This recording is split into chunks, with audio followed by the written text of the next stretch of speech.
We only got a couple classes left. Today, I'm going to do something where we're going to practice both writing and reading, okay? Yeah. Now, it's going to be literature-based, so SLs, you get a little taste of literature today, which is good for you. You need it. So here's a couple things I want to mention. First of all, point of view. We're going to see how point of view shifts. Why is point of view important for your writing exam?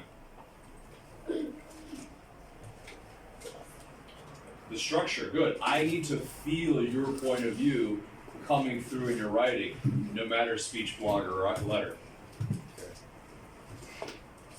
You're going to see the point of view, how it impacts the reader. Your point of view needs to have impact on me when I read it. Okay? So think about that. Think about your voice. No matter the text type, it has to have some kind of impact. The language you use will impact your voice. So today and tomorrow, I really want to work on building your language, okay?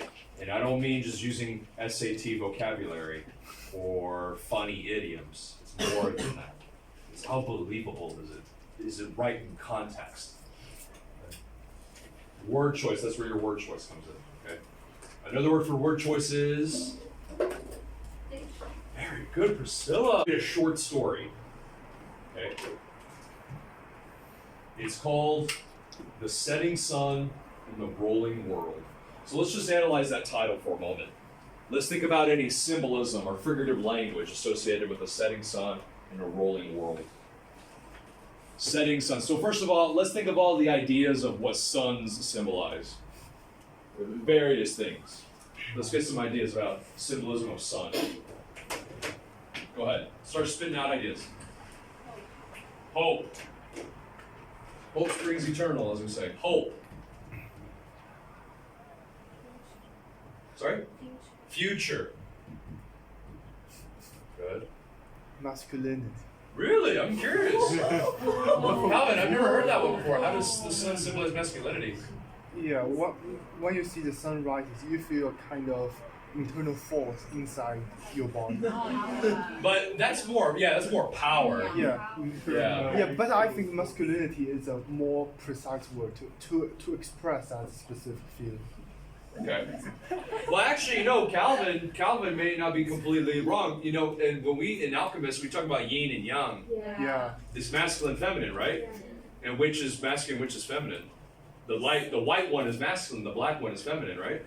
Yeah. So white, light. You might have a point there. Yeah. You may have a point there. You may have a cultural point there. Yes. Cultural, philosophical point. Yeah, good. Any more? Okay. How about the rolling world? What do we mean by the rolling world? Sorry? A mess. The world's a mess.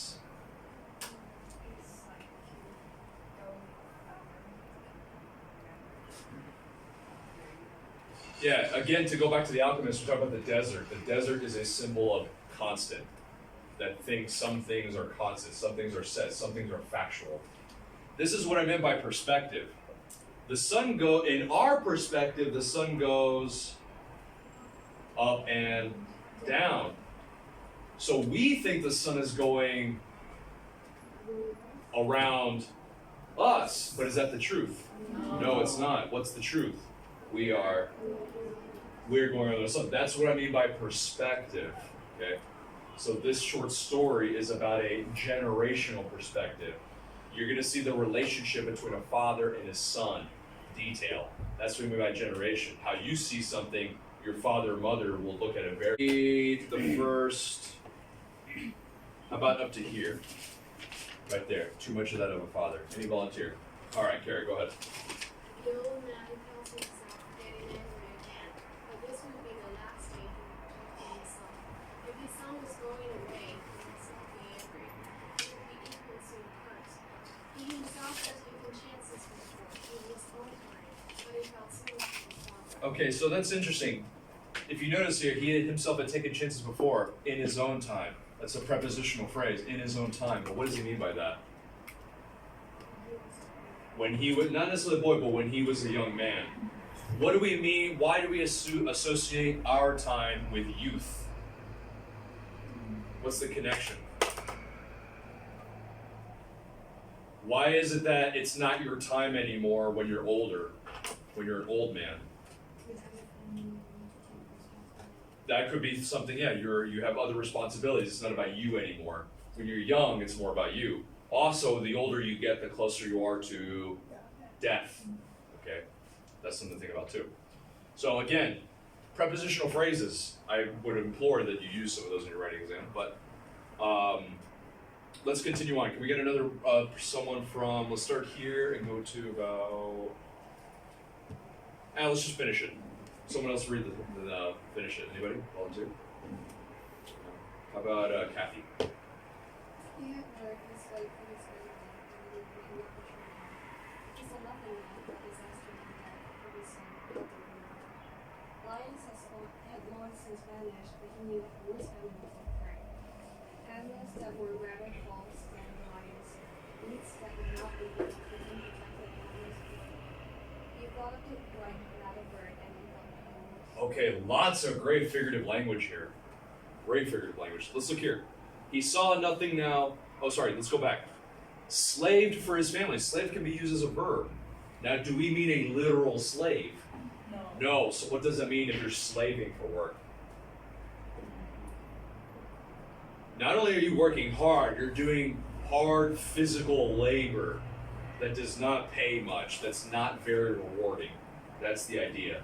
The man is in a position where he has to do physical work that he doesn't really get much out of it.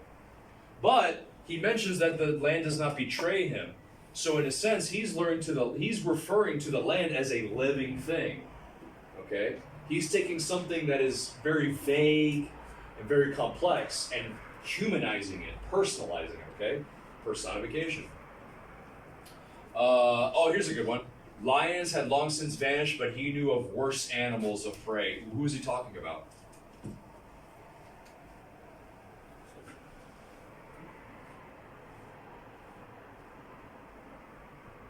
Lions had long since vanished, but he knew of worse animals. When he says animals, who is he referring to?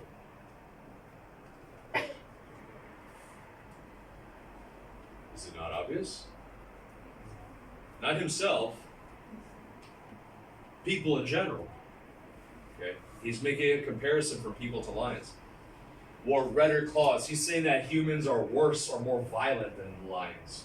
Okay? White metal bird. What is he referring to? Sorry? Very good. Yes, Laura's got it. An airplane. Okay. White metal bird. So lots of creative ways that he's using language. Instead of plane, he's referring to it as a white metal bird. Instead of saying humans are bad, he's making a clever comparison with lions. Why lions? Because lions are home to Zimbabwe. Okay, we can make that inference. The passage mainly talk about the attitude of the father. So I think it's quite ego-astronomy, since the sentences, he has taken chance before, but he felt too much of a father. The father can't understand his son since he had taken a chance before in his own time. However, the father does not want his boy to leave since he wants his child to be safe and under his protection. Why do you think this language is so effective, though? That's what I want to know. Why did it stick to you? But he didn't point out the father attitude directly. He didn't say, the father wants his boy to use him. But he just said he had taken chance before. Do you think there's anything that could relate it to your relationship with your father or mother in terms of maybe you want to leave, but your mother and father want you to stay? Kind of. Yeah?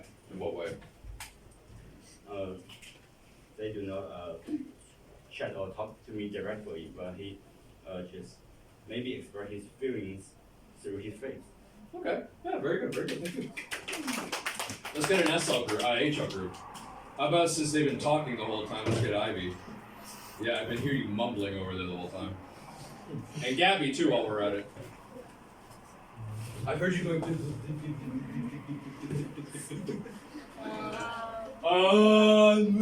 The paragraph chooses the paragraph 15. I'll generally talk about. What page is that on? I think. Page 2? Yeah, page 2. Okay. start with the old man got angry. The old man got angry. Okay. Yeah, this paragraph is mainly talk about the inner thoughts of the old man. He thinks that the family may not be as perfect as what his son is expected.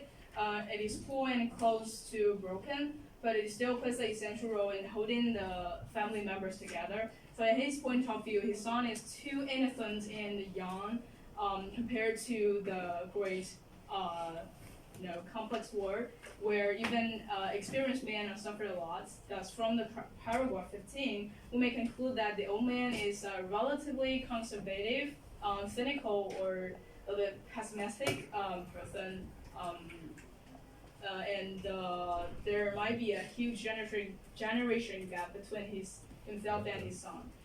There are some effective languages that Gabby will talk about. Sure. Let's hear the effective language. We choose 3 sentences. The first one is a mere beardless kid with the milk not yet dry on your baby nose. Stop right there. A mere beardless kid.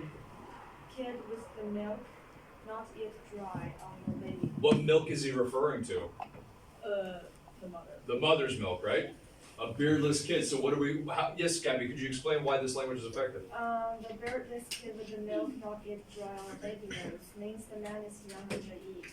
The old man exaggerates his son as a young and naive boy because he is afraid his son cannot face the dangers in a society. That's a good choice. Yes. Instead of saying the boy was young, a beardless kid where the milk hadn't even been dry. Is that more or less? Let's paraphrase. Yeah, there are actually a similar idiom in Chinese called 如所未干. Ooh, what does that mean? The same meaning. Really? Yeah.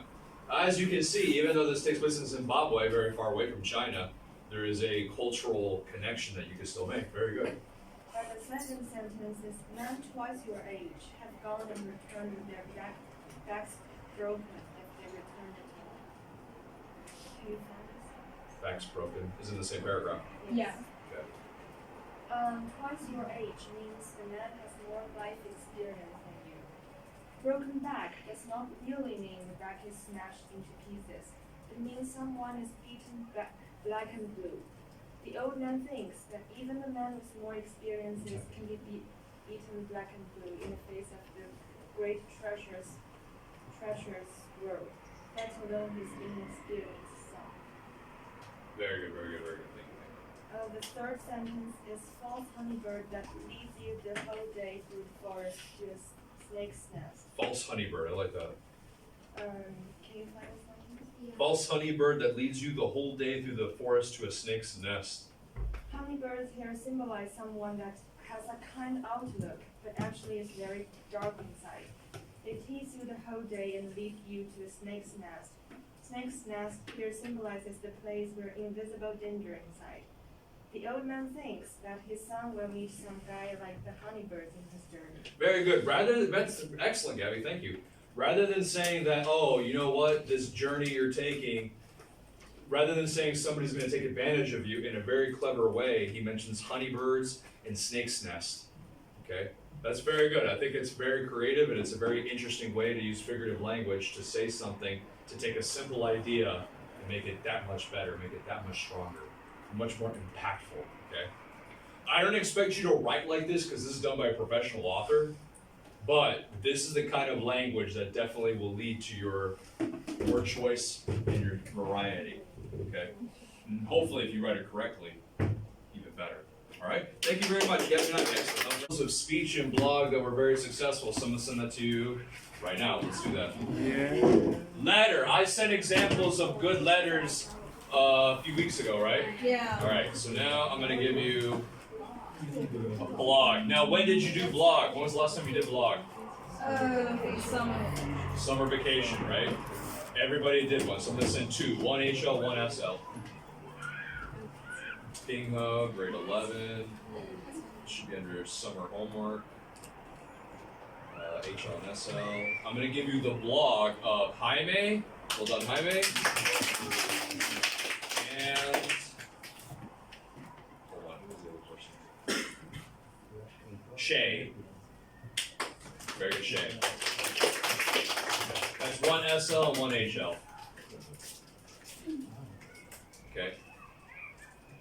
when you get a chance, open those up. I just sent them to you right now. Let's go ahead and have a look. Let's look at Jaime's first, the SL. So if you look at Jaime's, what has he got at the very top? Open it up. What does Jaime have at the very top? Yeah, I know, but what is it though? The blog name. He's got the blog name, and then what does he have underneath? The blog title, right? Very good. You need to have a blog name and a blog title. Jaime, you're still looking for it. I sent it to you on WeChat. Actually, it's your paper, so you should have it. Okay. If you notice, what does he have? He's got what? Okay, under the blog title, what does he got? Name and date. And then what has he got? Subtitles. Jaime constructed this very well. Good job, Jaime. Jaime did exactly what you should be doing with a blog in terms of the construction of it, okay?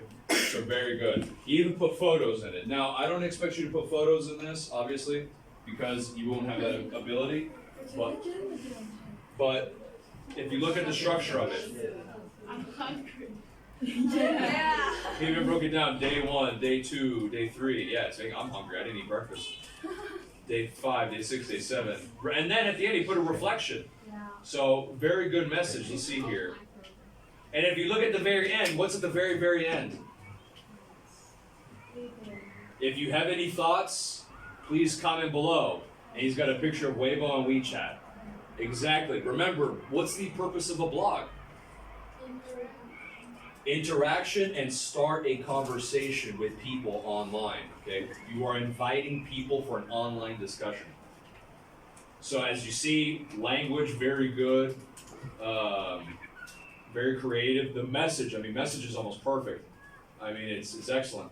I did put here that maybe it's a little long, but that's okay. It's a minor nitpick, okay? Just minor nitpicking. Still a great paper, a 7 paper for sure. Okay. In this case, there was some grammar stuff, and I mentioned grammar the other day. I'm hoping you guys will pay a little bit more attention to your grammar for this exam. The thing is, you guys think that it's not a big deal, but it can be. It can be, okay? I don't want you. You know what the worst thing it could be? You have potential for a 7, but because your grammar's so bad, you end up getting a 6. Don't be that person, okay? That's what I don't want from you. Don't let your grammar get in the way of you getting a 7, okay? That's the point I'm trying to make here. If we look at Shay's, Shay was pretty similar too, I believe, if I remember correctly. So Shay, what does she got at the top? The name, Shay's blog. She didn't put the name and date, but that's okay. I would prefer you put a name and date, but she had, goals, steps, she had subtitles, it was broken down very easily, the photos were good. A lot of breakdown here, a lot of reflection, hurdles, how to improve, very good. I thought the message was still really good, and language is pretty good too. Okay, she still got a 7, even though you did turn it in late. Yeah. Fortunately, you don't have to worry about late submission on an exam. Congratulations. All right. So very good to Jaime and Shay, very good.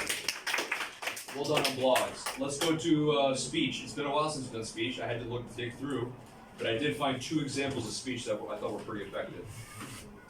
Let's go back to grade 10. Our grade 10 folder. Speech. I got 1 HL, which is... Oh, this should be alphabetical. 1 HL, which is Ivy. Very good, Ivy. And 1 SL, which is Gabby. Sister. Let's look at Gabby's first, SL first. Gabby's got a name, Gabby's got a title, and how does Gabby start her speech?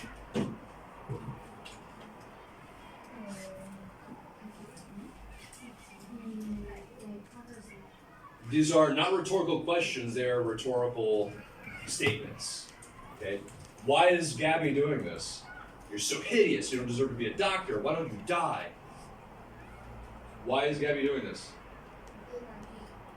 Hook, very good. This is a very effective hook. Okay? Using strong, aggressive language at the beginning. Okay, be aggressive, and Gabby very much did that. Then what does she do? A surgeon called Anne from the Sichuan province received these mean, malicious, and unforgivable. Yeah, she gives us an anecdote. Very good. She gives us an anecdote of something that happened. So obviously Gabby's speech was about cyberbullying and cyber violence. And then she kind of gets into the details of cyberbullying. And if you look at, for example, this paragraph here, which paragraph is it? Hold on. 1, 2, 3. The third paragraph. You may wonder how to avoid this. Actually, the solution is very simple, which is to rethink before you do. Very clever way of using all caps, okay? That's what I mean. Remember when we graded you on language? And I talked about this a little bit yesterday about how to improve your language. We talked about vocab, we graded you on variety, and then we graded you on accuracy. So quite simply, what is vocab? Your word choice, right? How good is it? How effective is it? Variety is your sentences. Okay. This is an instance where Gabby is using all caps in a sentence for effect. Okay. That would lead to variety. And then accuracy, of course, is your grammar. Okay. So I really made a point yesterday, and I'm trying to do more of that today, of emphasizing how to use your language in more creative ways. So this is a good plan. And I think if you read Gabby's speech, I think she did a really good job of that. So let's see. Yeah, I mean, I gave her a 10 for 12 for language, 10 for 12, yeah. So very developed message, good use of language, good stuff. Good job, Gabby. Now let's look at Ivy. Now remember HLs? This is our first writing exam as an HL. And what is different about HLs? Your language is going to be, the requirement is higher. There's a higher expectation, especially, well, for all three of them, for your word choice, for your variety, and for your grammar. Okay? You gotta be more on point, so let's look at Ivy. Now Ivy, I did not grade this as an HL. Ivy, I just graded as a normal SL. So keep that in mind. But Ivy still got, in this case, she still got 27 out of 30, which is a 7.